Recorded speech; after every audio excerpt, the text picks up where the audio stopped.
Okay, we're gonna get started. If you can find a seat.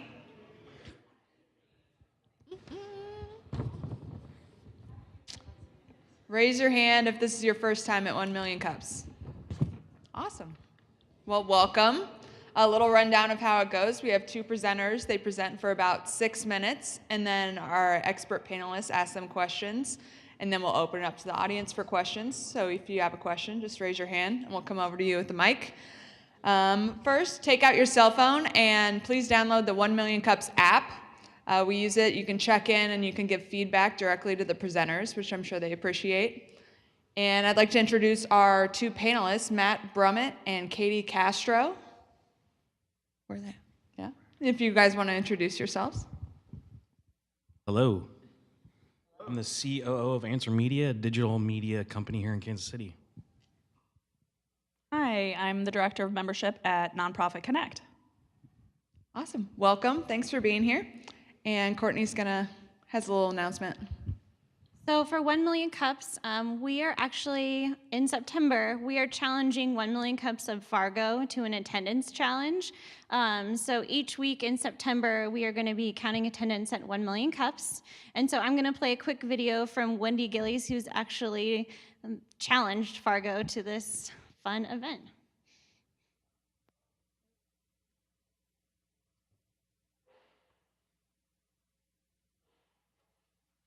So KC, I went to Fargo a few weeks ago for a TEDx talk, and their 1 Million Cups community issued a challenge.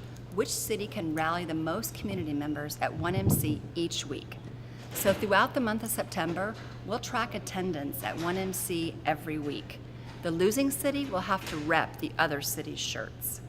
So let's make sure we stay cool in our KC shirts. So come to 1MC each week and bring a friend.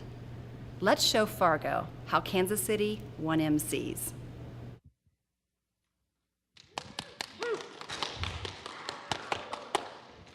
All right, so that starts next week. Be sure to tell everyone so we can beat Fargo since it started in Kansas City. We got to represent. And these are our community organizers. I'm Caitlin. This is Billy, Tyler, Nicole, Courtney, and John. So come introduce yourself afterwards, but we're going to get started with Ad Swapper. And please help me welcome Brian Scanlon. No? Almost.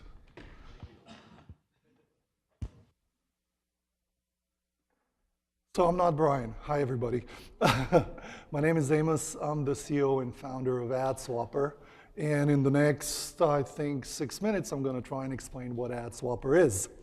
So in order to understand what Ad Swapper is, let me give you a scenario.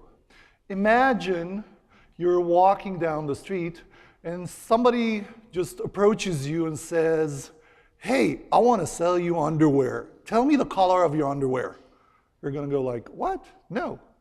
And then instead of him walking away, he suddenly grabs you and tries to peek into your underwear to figure out what it is, right? What color it is. Now at this point, usually you have three options. Option number one is beat him up. Option number two is call the police. Option number three, which is my favorite, is scream, beat him up, and call the police. Now this scenario is very similar to what right now happens with online advertising.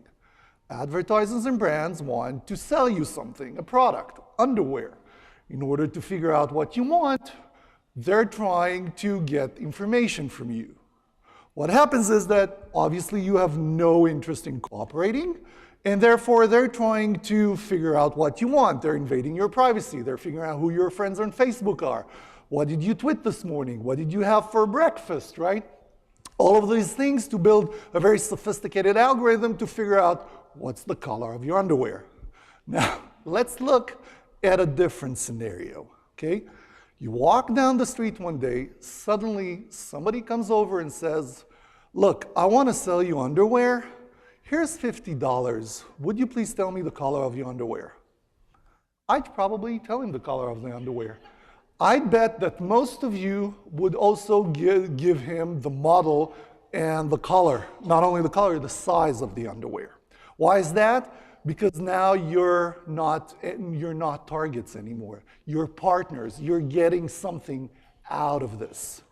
And this is the premises behind AdSwapper. We're saying we don't want to look at users anymore as targets in this online advertising market. We want to empower them to become partners.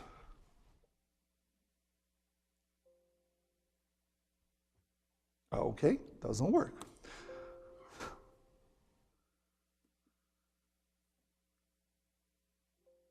Okay.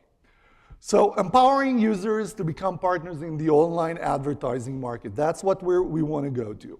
So just so you understand, we're talking about an industry where brands are paying advertisers, are paying ad networks, are paying publishers, not paying us. And we're talking about an industry that this year is going to make $139 billion, okay, worldwide. That's a lot of money. And there are a lot of users like us. There's over 224 million smartphone users just in the US. I don't know how many worldwide. Each one of us sees over 100 ads per day on the average. So the question is, how do we take those users, those targets, and how can we empower them to get a seat at the table and earn some money and revenue from the advertisers? So the solution we came up with is a web app. You download it once to your phone. You never have to interact with it again. You don't have to go to a special website to see ads. You don't have to go to a special app. You don't even have to keep our app open. It runs automatically in the background, and it does a very simple thing. It checks, when an ad is being sent to your phone, it checks whether that advertiser is cooperating with you. Are they willing to compensate you for your time and attention? If they do, the ad goes through, okay? If not, that ad is being swapped by a different ad from an advertiser that is willing to cooperate with you and compensate you. That simple. Since we're in a web app, we're not on the App Store. You can download us from a website, okay? That means neither Google nor Apple can kick us out like they do every couple of weeks to other apps. And this is how the user experiences this. So you can see here 3 apps, CNN, ESPN, and a website I browse to. Every time I see an ad that has this logo on the top left, that's our logo, I know this came from an advertiser that cooperated with me, and I just got paid a little bit of the share of the ad in order to see it. I don't have to go to a special website. I don't have to go to a special app to do it. I keep using my apps and my websites as usual, but now I'm getting paid a share of the revenue for the ads. I can always go to the dashboard and see how many points I earned, and I can see how many points my friends earned me, which I'm going to talk about in a minute. Once I reach 500 points, which is $5, I can cash out and get the money. So I can get it through to my PayPal account, I can get it through a Visa card, I can get it through an e-gift card, and the reason is that we don't want to know your social security number. We don't want to invade your privacy. We don't want to know your bank account. We just want you to get the money you earned. So you can get it through an Amazon gift card, an iTunes gift card, Chipotle, Starbucks. There's a variety of them there. You just put your email in and you get an e-gift card. That simple. Another option is, if you'd like, you can contribute that money to a charity of your choice. Refer friends. We give you an option to refer friends. So obviously it's to let them know about it. But what we do is also, if you send a referral link, we're going to give you a percentage of what they're making. So if you're making $5 a month and they're making $5 a month, send it to a friend, you're going to make $0.50 of each one. Send it to 100 friends, you're going to make $50 on top of your $5 every month. We launched 8 weeks ago. We reached last week over 1 million ads swapped. That's our growing curve. We think that means that our users see the traction here. And that's about it. Thank you again for letting me speak to you and introduce AdSwapper. The website, since we're a web app, the website that you can download the app is makeadspayyou.com.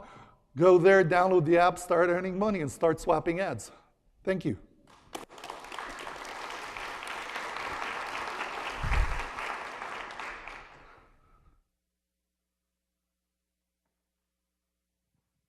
Where do you get your ads from?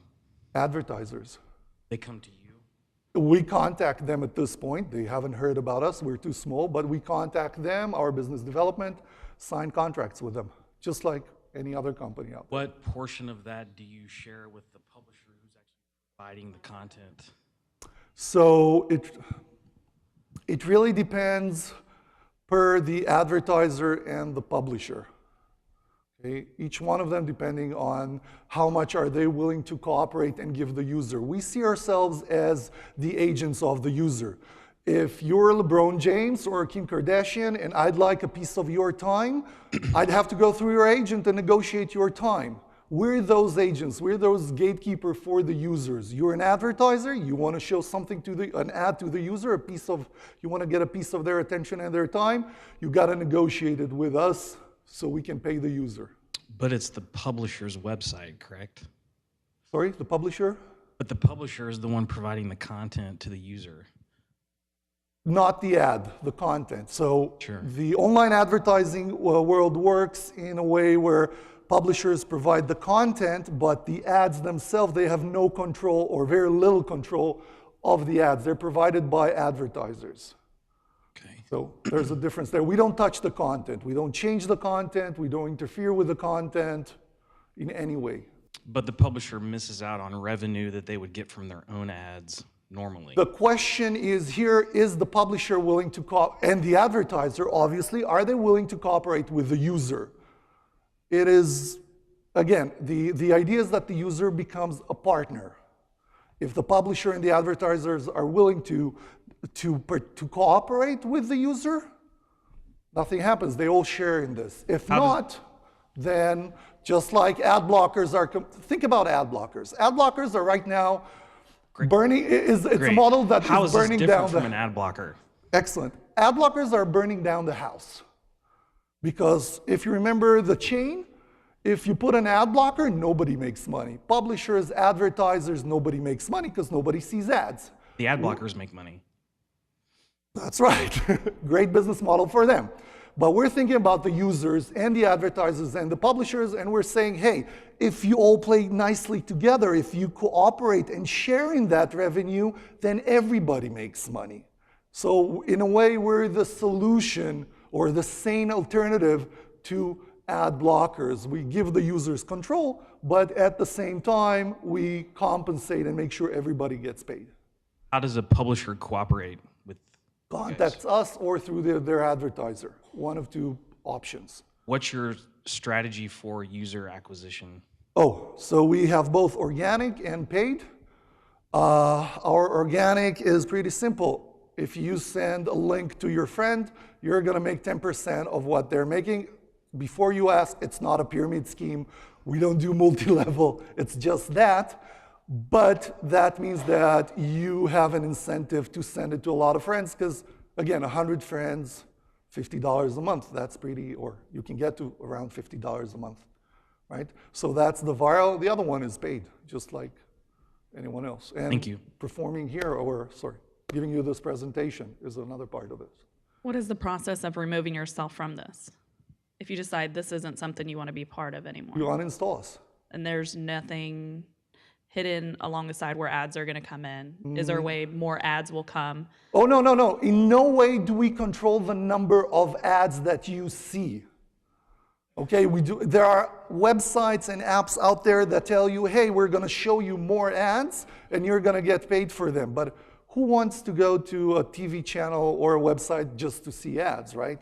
We're not changing that. We're saying, hey, if you're going to see ads, you might as well get paid for them. It's the same ads you see every day as in the way you browse. We just make sure you get a little bit of that share, that cooperation.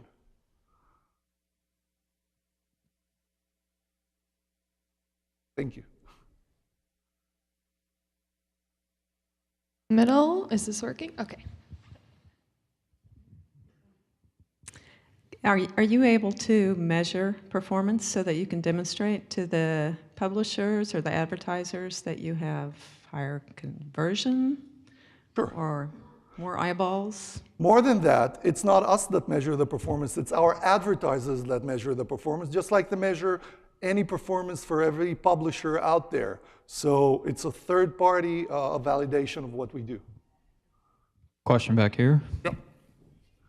Hi, nice presentation. Can you talk a little bit more specifically? I know it sounds like what the user gets paid varies a lot, but is there kind of a dollar range or a little more specifics you can talk about at this point or not? So it's hard to say because it depends on how much time are you spending on your phone and which apps or websites you're going to. As I said, we don't add any ads. You don't see more ads. So if you go to websites that show you ads, you're gonna make more money. If you go to websites or apps that don't show you ads, you're not gonna make any. What we see today is that our users are already swapping over 100 ads a day on the average. And we had people that in the first 4 weeks have already cashed out. That's what I can say, no more than that. Question here in the middle. On the Android apps, when you are a web app, you pop an untrusted application window, which we've seen causes a drag on customer acquisition. Have you built that into your model, or how would you plan to get around that? Yes.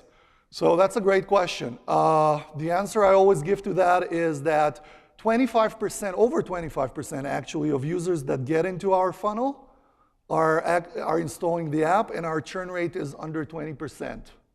So just so you get a understanding, a perspective, the usual funnel is between 3 to 6% an installation. We're over 25.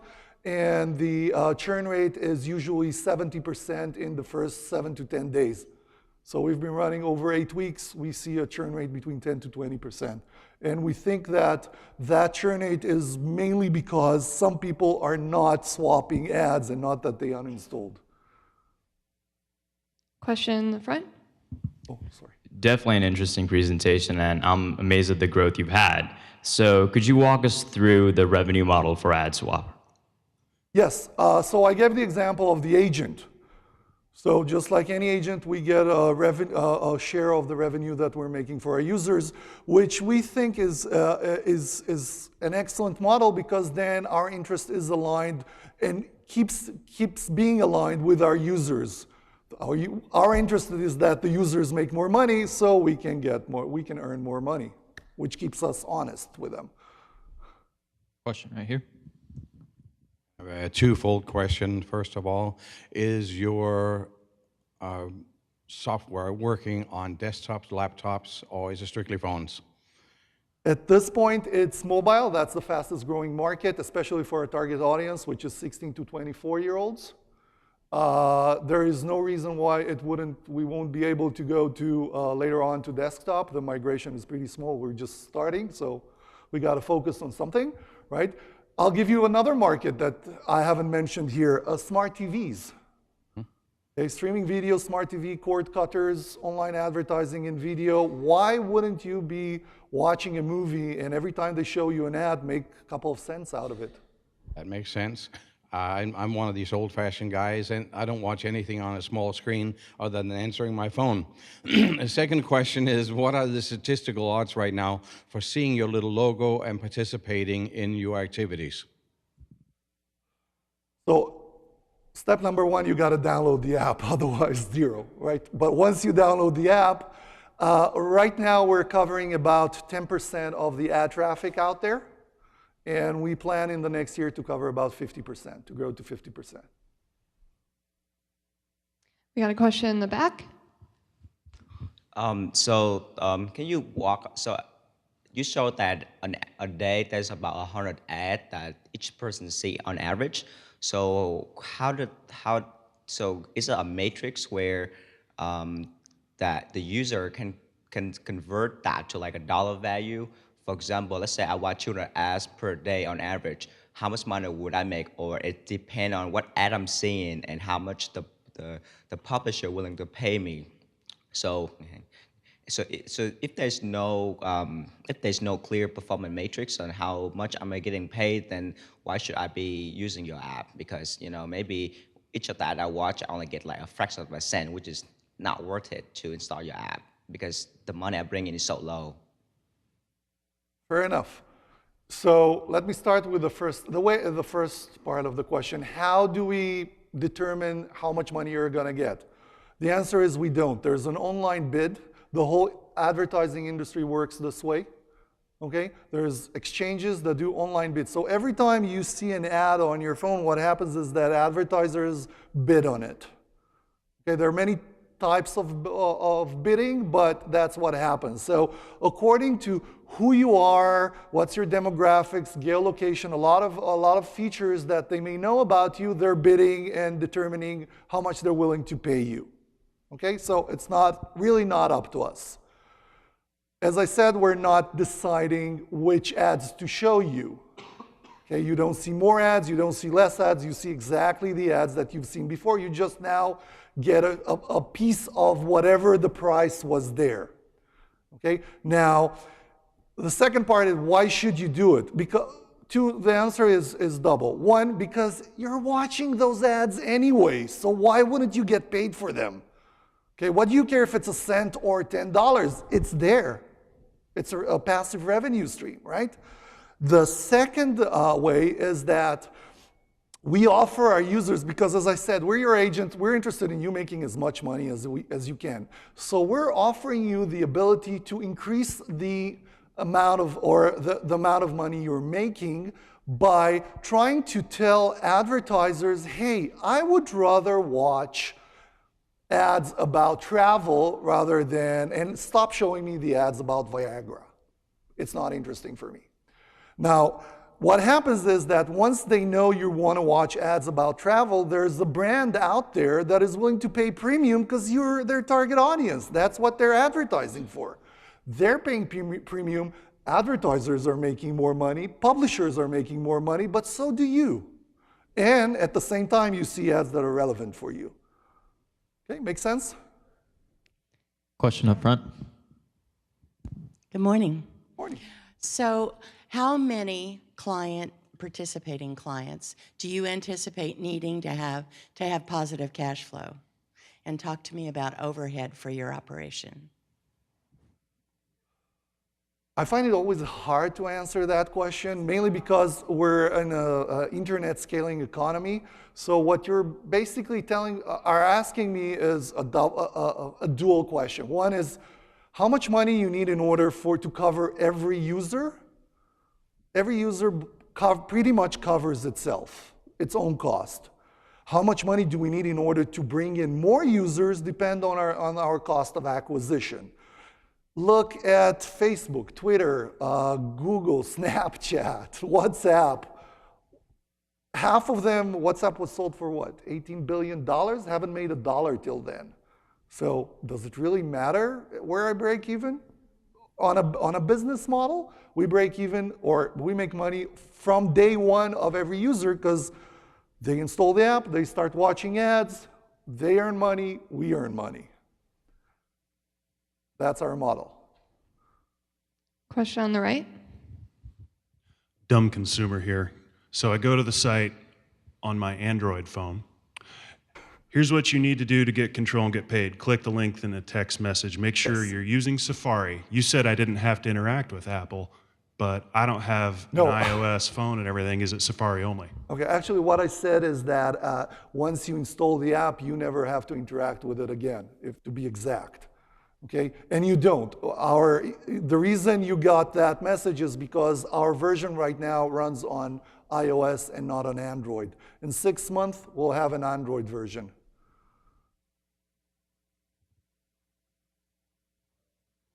Sure.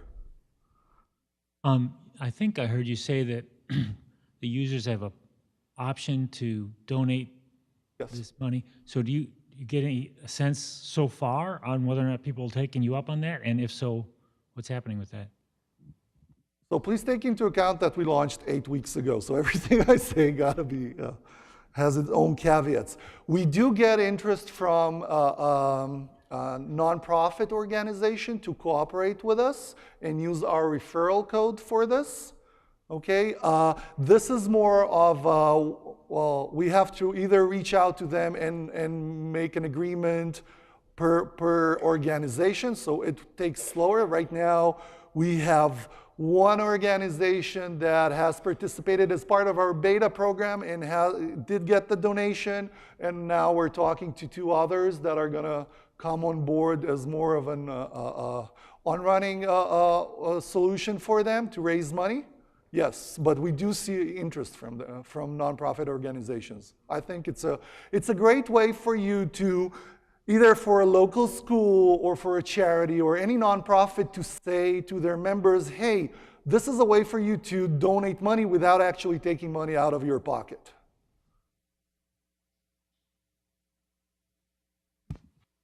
So as of right now, we're limited on the nonprofits that we can donate to. It's just the ones that are in agreement with you guys or have a contract. Mainly because we couldn't find right now any, and there might be, I honestly haven't looked for it, but there might be an organization that we can work with and they can distribute it to the nonprofits, like the gift card provider that we work with.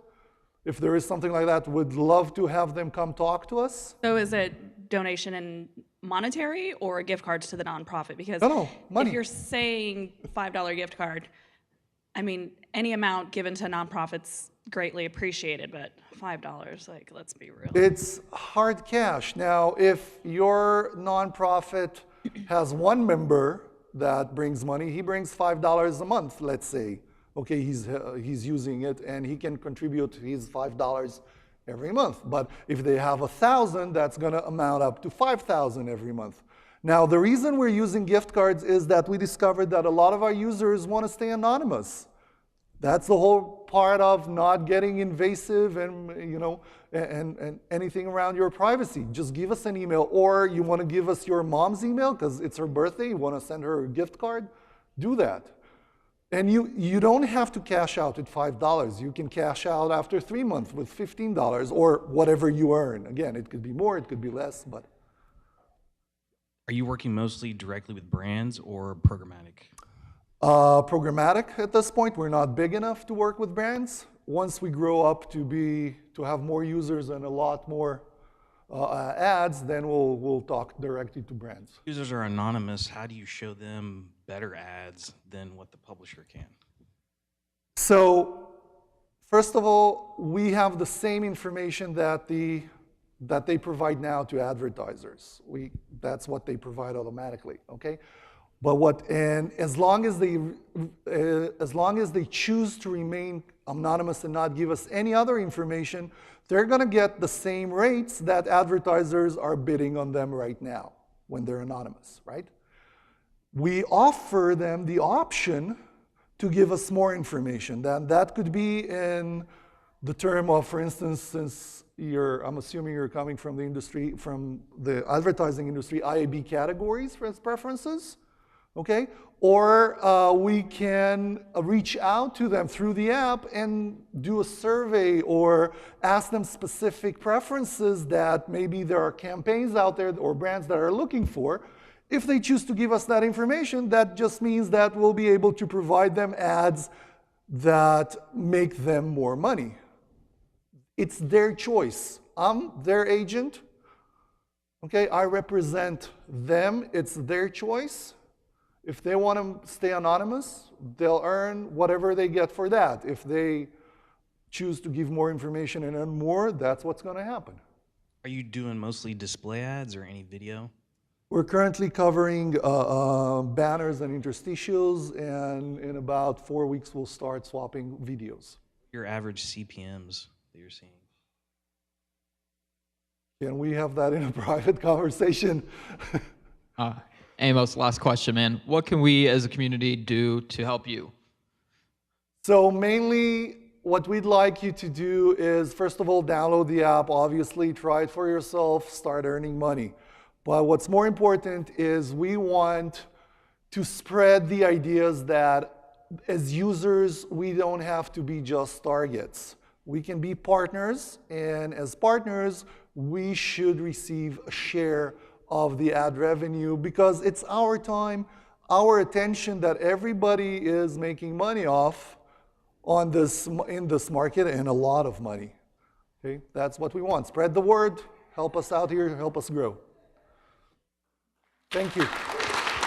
Thank you, Amos. All right. The bad news is we don't have any mugs, so we can't do Mug Club this week. The good news is we have an audience connection question. So if you are a business or own a business and need help with social media, please raise your hand. No one? Everybody's good on social? Okay. If you do social media and would like to help, please raise your hand. I've got a couple.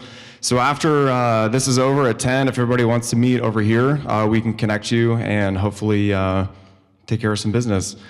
So for our next presenter, it's Per Diems Against Poverty. Per Diems Against Poverty reallocates donated per diems from individuals and corporations to provide meals for Americans struggling with hunger and food insecurity. So please give a warm welcome for Jennifer Barker.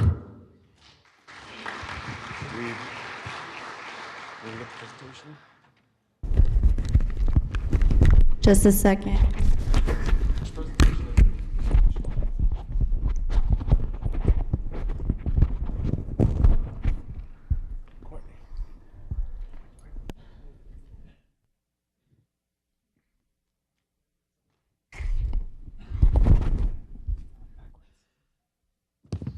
Good morning, everyone.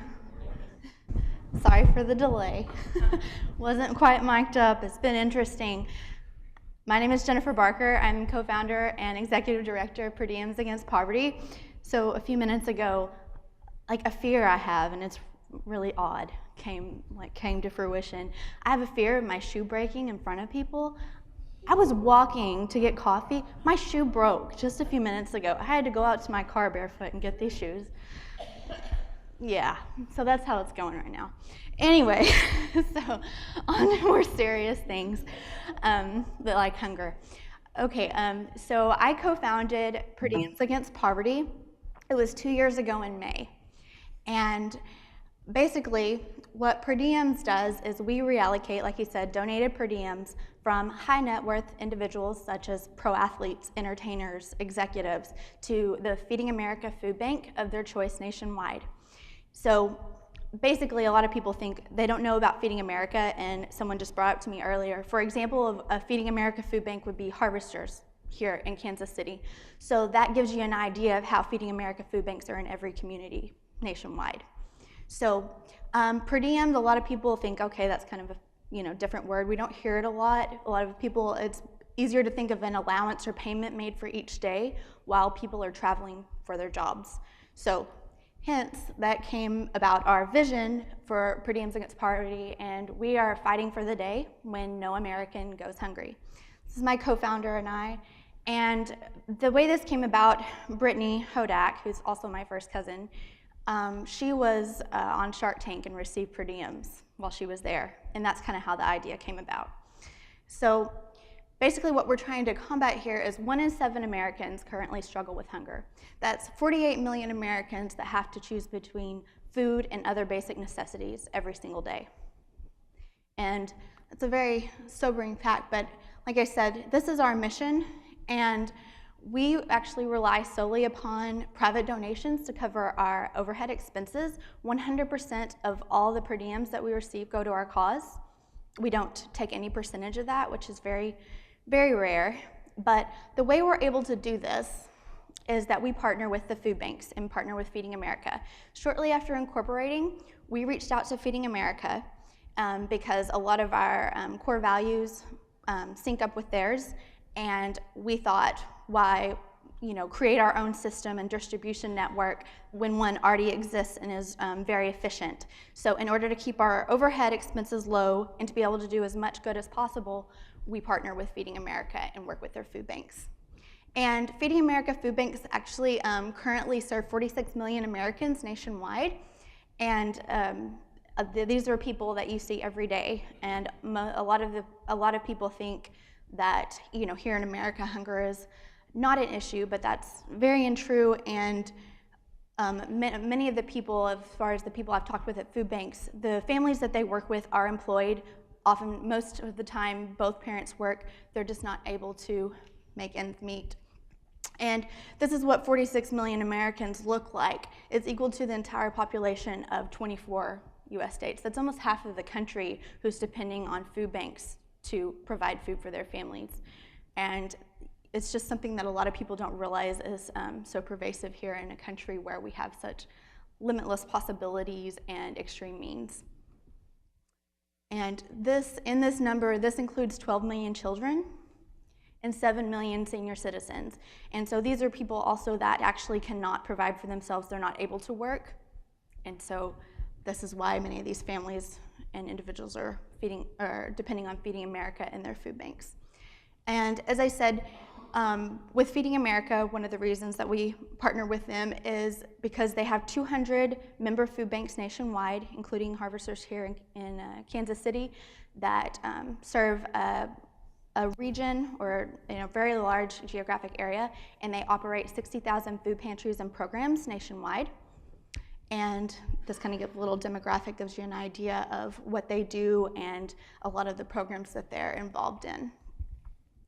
And a lot of people also don't realize that these needs don't exist in isolation. The odds are if someone is struggling to feed their families, they also don't have adequate housing, health care, employment, and income.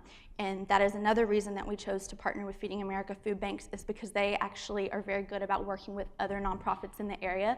If they have people that they're working with in their member agencies that obtain food from the food bank, they work with actually providing families with these needs as well and helping get them met.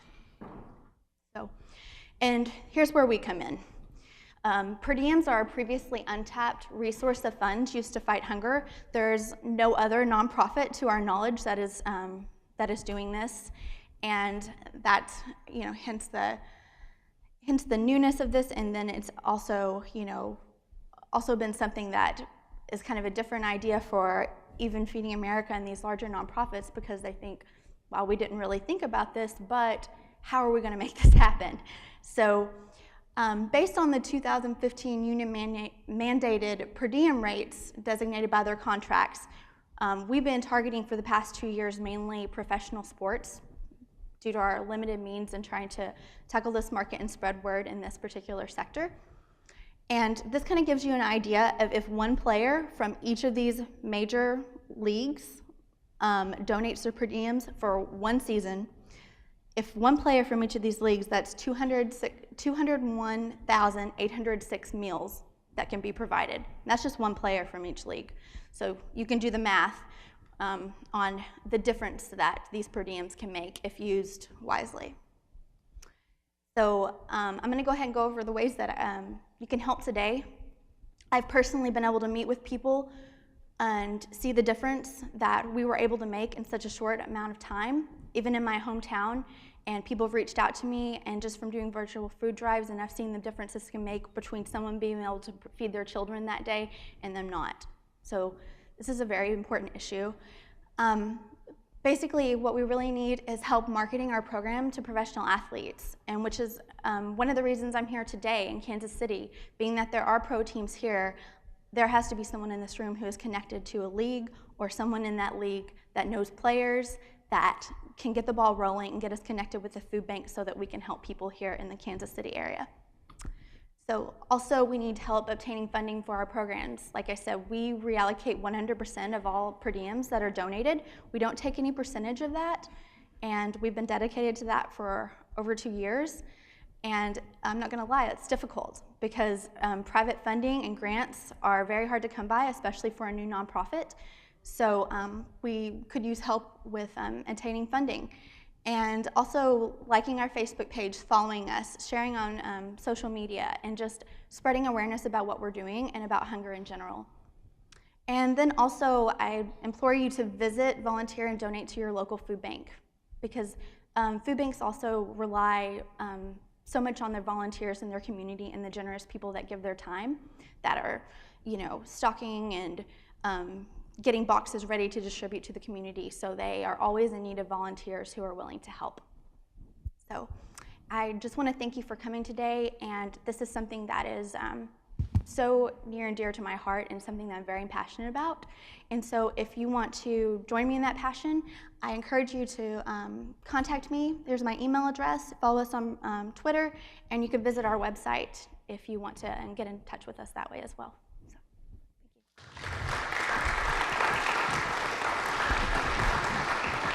All right, expert panelists, take it away. What is your process currently to connect with the professional athletes in them donating the per diems versus them just cutting a large check? Okay.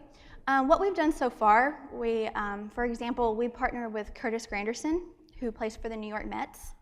And for 2015, and we're still working with him on getting the 2016 donation, but the way that worked is, with him, it was quite simple. He's a very generous individual. And, well, the way we've been doing is reaching out to agencies, their agents, and their PR managers, and getting in touch with the players that way. And that's how we worked with Curtis. We got in touch with his agency.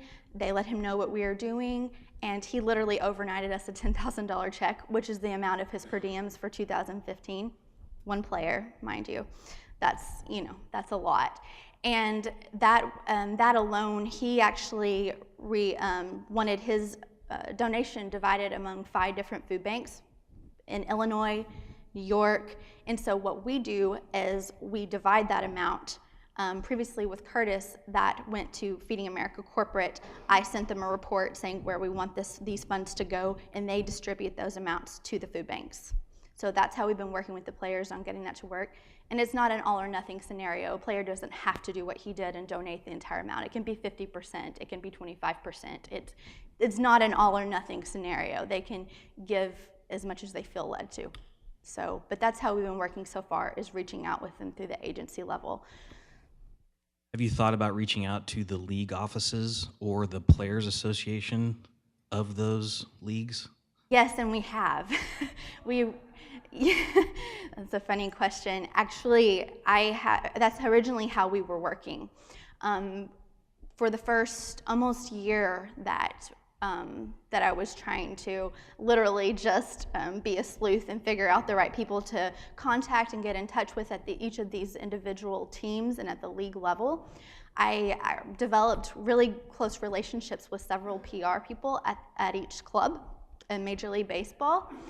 And once we were really getting things going and they were going to be presenting our program to their players at spring training, I received a phone call from the Vice President of Public Relations at Major League Baseball, who told me to stop. Yeah. Do each of these groups have charitable arms of themselves that you could possibly partner with? Some of them do, and you spoke also about the Players Association. What's interesting after I received this call, because I thought, well, I don't know that they can do that, with the clubs, because they were concerned that the Players Association would have a problem with it. But I contacted the Players Association.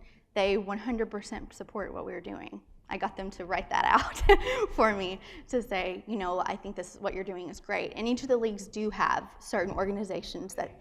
Mm-hmm. Are they giving you any type of way to communicate to their members?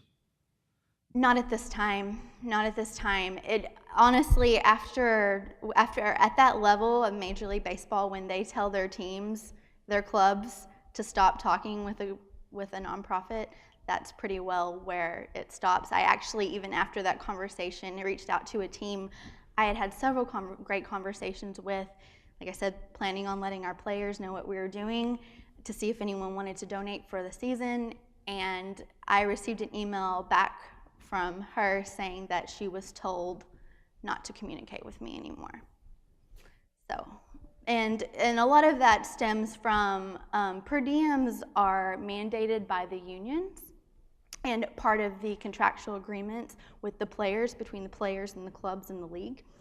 So that's why it's a little bit of a sticky situation that we come up, and they were afraid of, I'm sure, lawsuits and this and that is what it usually comes down to. But that would be from the Players Association, and they said they had no problem with it. But once a club is told that, they pretty well will take their, orders from there. So that definitely put a wrench in things, and that's when we started reaching out to the agents and their PR people. So.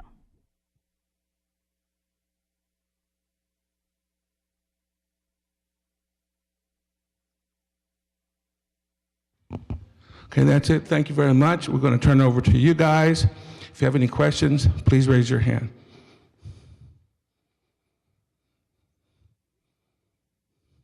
We have a question in the front.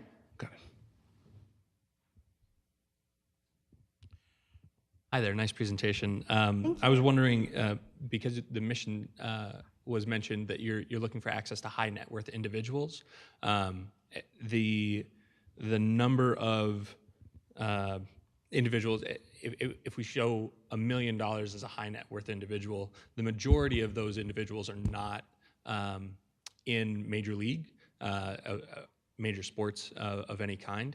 And so I was wondering, do you have further plans to reach out to organizations like the Rotary, Lions, Kiwanis Eagles, Moose, and other maybe more civic-minded organizations who might be able to locally partner and see their dollars going to work in their community? Absolutely.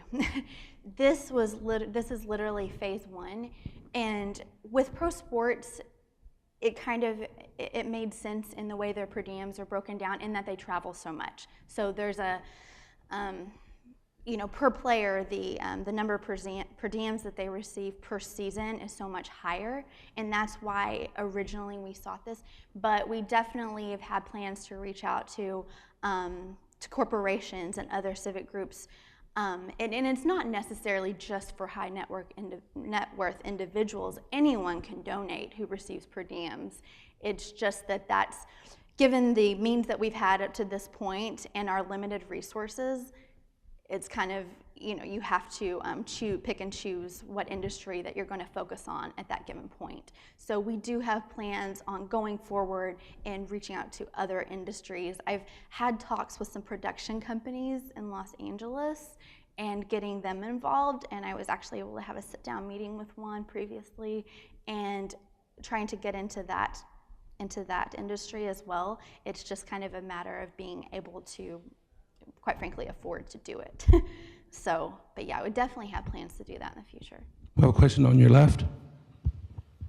I've had the opportunity to work both in a traveling sales sector and also as a consultant, and in either case, that was per diems involved, and as hard as I tried, I could not get my restaurant expenses, my hotel expenses, and gas expenses to equal the amount of per diem. Have you chased after the corporate world, because that's already allocated, have you chased after the corporate world to drain the excess into a purpose that can write off? Yes, I have, well, not to the extent that I would like to at this point, but I actually personally have received per diems for my work. Several years ago, I worked for a corporation and did some traveling myself, and was allotted, and that's another reason this hits home with me, is that I was allotted a certain amount per day, and like you said, it's much more money than you actually could spend or that you would normally spend on food in any given day. And so I actually have sought the company that I worked for then to try to get a program set up to where their employees can funnel those funds, if they choose to do so, to our nonprofit to benefit their local food bank, or any other food bank for that matter, but or whatever they don't spend, send that. Haven't gotten a response. They are very much involved with another local nonprofit, and that's kind of what we've run into several times. Is it's kind of all or nothing. Like, well, we support this nonprofit, so we don't want to do something else and ask more of our employees.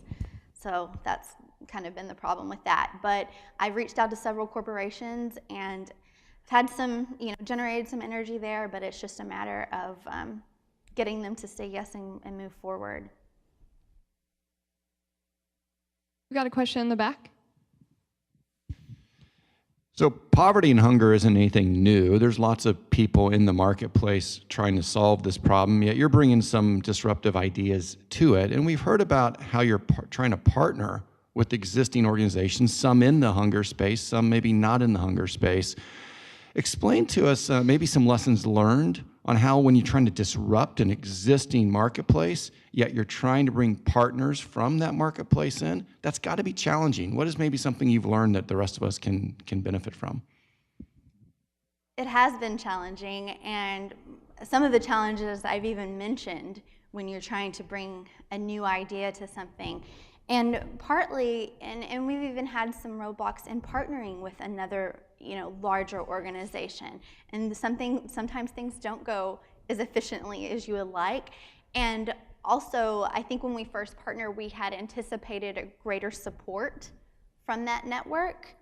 And because essentially 100% of all of the funds that come through our organization are going to benefit the very people that they're trying to serve. So it makes sense, right? Not necessarily. When you're another larger organization, we found that one difficulty has been that they feel so what's the right word? I guess restricted, in that we are already asking so much of our partners, their corporate partners who fund so many of their programs. We had originally, sought out, I went to a Feeding America Partner Summit in Chicago and talked with several of the partners, and all these organizations and these companies, huge corporations that we all know very well, do a lot of great work fighting hunger. But the hardest part has been getting them to opening them up to a new idea of how that they can fight hunger. And the biggest part is getting another company to sponsor or partner with our program and help us with funding, mainly how much harder it is when they already feel like they're supporting that cause as it exists. And like you said, there's so many, this is not a new problem, unfortunately, and there's so many great organizations doing this.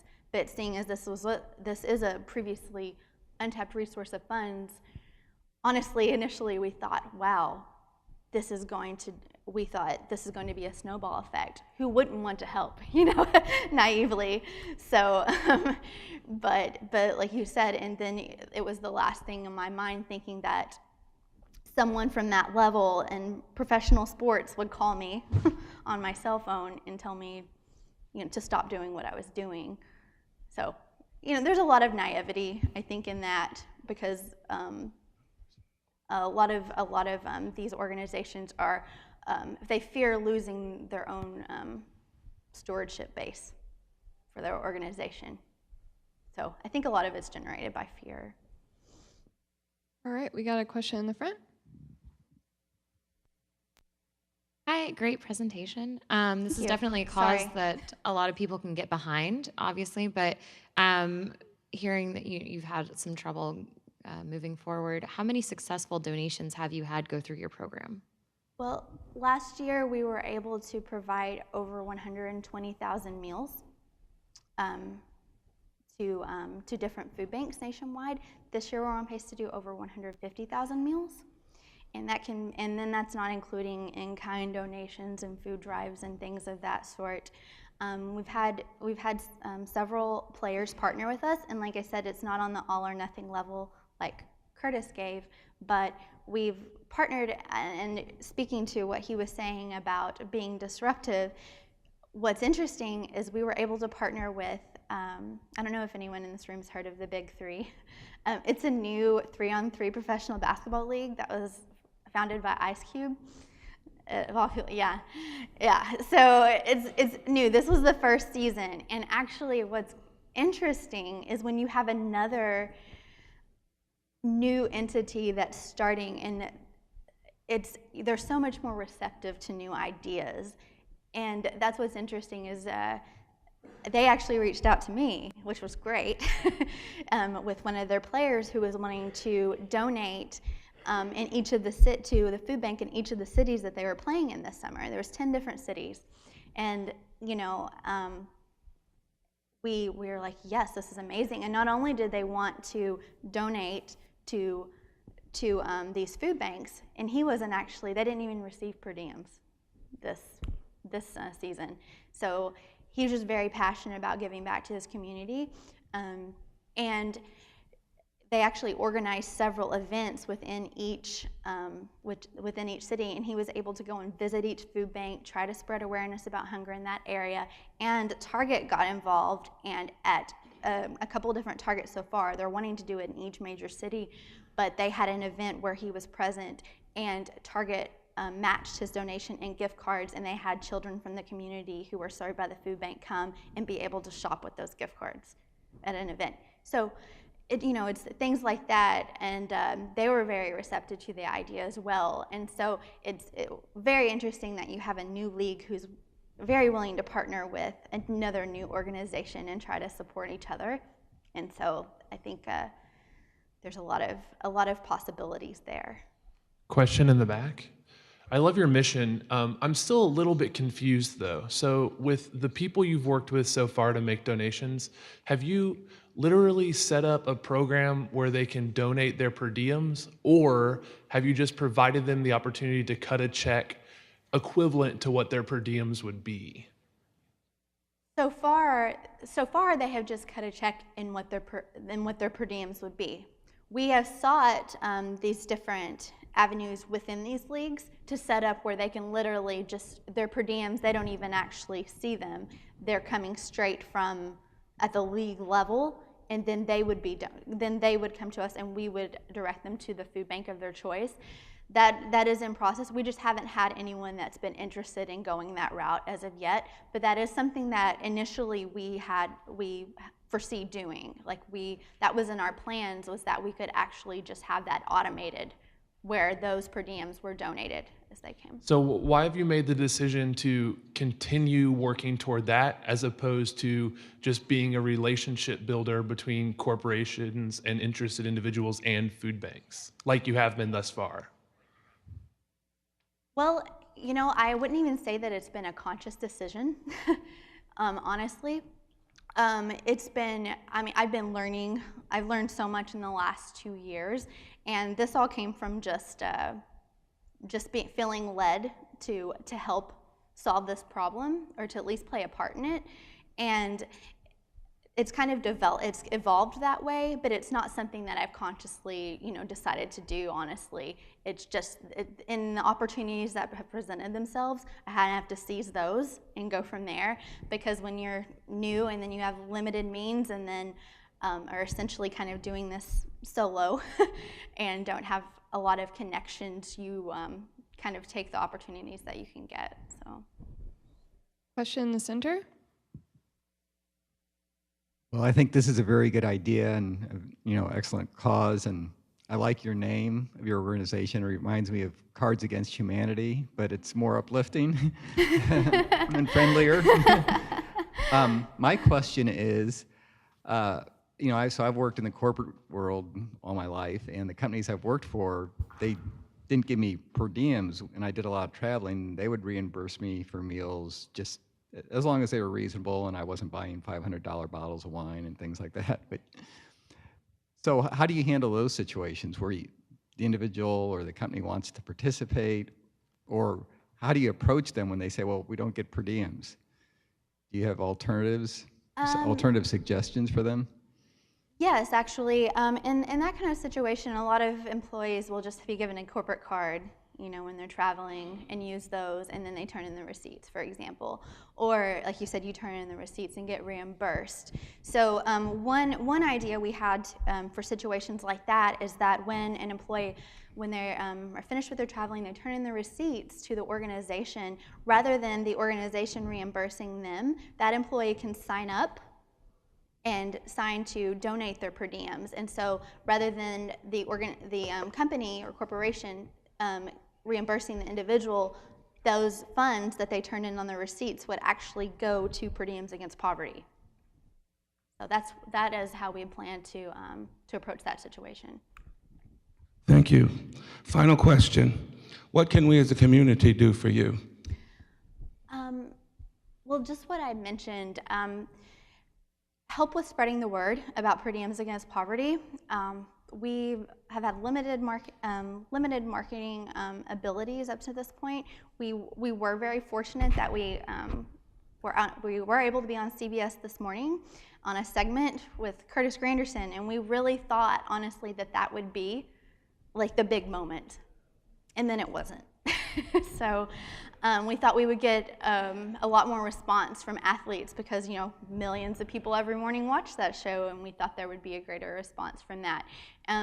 So really, it's just if you know anyone who that is connected with professional sports or corporations or with in the entertainment industry of any sorts, or anyone that receives per diems, just let them know what we're doing and connect them with us. They can email me. My number is on the website as well, and they can reach me directly there, and I would love to talk with them about getting your organization involved. If you are upper level management at your organization and want to let them know what we're doing and get your company involved, that would be amazing. And also with funding opportunities, we've been very limited. Honestly, I've been working for free for the last 2 years, so to be able to do this is truly a blessing, but obviously there's going to be a point where that's going to be even more difficult, and we've had very limited grant opportunities so far. So being able to continue our mission and be able to help people, it's very crucial that we get the essential funding. Thank you very much. Thank you. I'd like to thank you guys for coming. Please come out next week and see Flight Bright and Verticue. Thank you.